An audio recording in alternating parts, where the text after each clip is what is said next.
With draft season being here, it is time to take a look at all the picks that the 49ers are expected to get, including their projected compensatory picks. So let's hop right into that.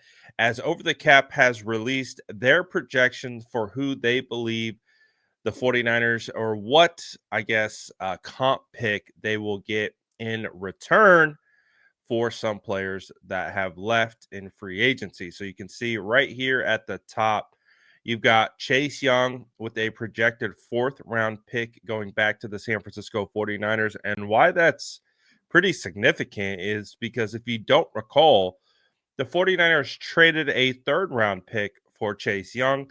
And this is how the 49ers have been able to dominate the comp pick formula and continue to make smart, calculated moves. Yes, they traded for a player on an expiring contract. However, they knew if he were to sign elsewhere and have a productive year, they would be able to get a comp pick in return. It was the same kind of logic that I had particularly used for the 49ers to potentially trade for Azeez Ojulari. And, even though he would have been a rental, the hope was he would produce at a high enough level for the 49ers. And if they couldn't retain him, he goes and signs elsewhere for a lucrative deal, has a good season. That following year, the 49ers recoup a comp pick. So it's not just they're throwing picks out the window. They would get that in return. So that actually worked out for Chase Young. And with Sam Darnold, he is projected to net back a fourth round pick, which is pretty substantial considering the fact that they signed him as a backup quarterback. And with his success and what he's been able to do with the Minnesota Vikings, that will net the 49ers a fourth round draft pick.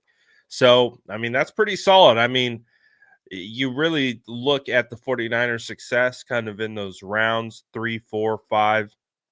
They've been able to come away with some good selections. I mean, Diamador Lenore was a fifth round pick. Talanoa Hufanga was a fifth round pick.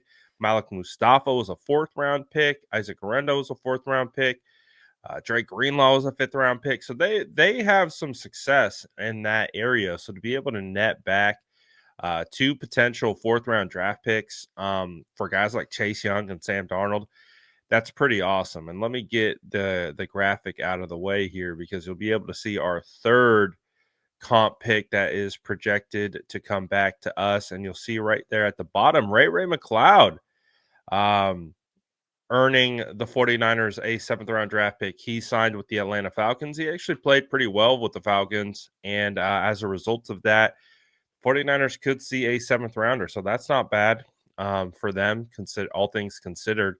So that's three compensatory picks that the 49ers are expected to get back. And also one comp pick for coach exec hire. So that's four.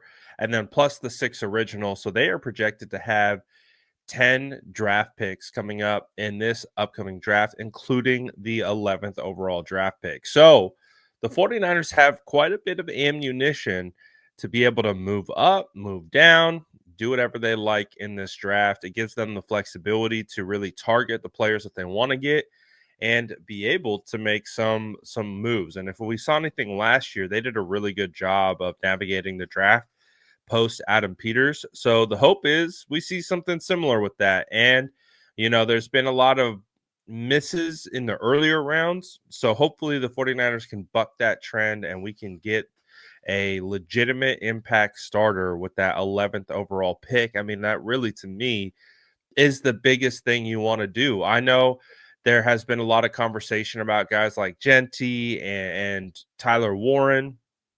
But if you have Christian McCaffrey and you have George Kittle, those guys aren't going to be starters. So I understand the value and how good they are and just how solid they are at their positions.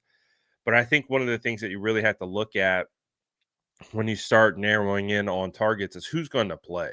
And I've been pretty adamant about that is the 49ers have drafted guys that I think they were willing to kind of develop over time. And I think last year's draft kind of signaled a change in philosophy They were going for much older prospects than they typically would in the past, guys that have tons of experience, and they're ready to go. They're plug and play. There's not this area of development that is needed at the next level. So I hope the 49ers can continue that. And in that same thought process at pick 11, man, you need to get someone who could step on the field right away and plug a hole that is needed. So whether that's offensive line, defensive line, potentially cornerback, linebacker, even safety, depending on what the future of Talanoa Hufanga holds, those are all options that the 49ers could look at in regards to making some draft picks here. So let me know what you guys think. And hey,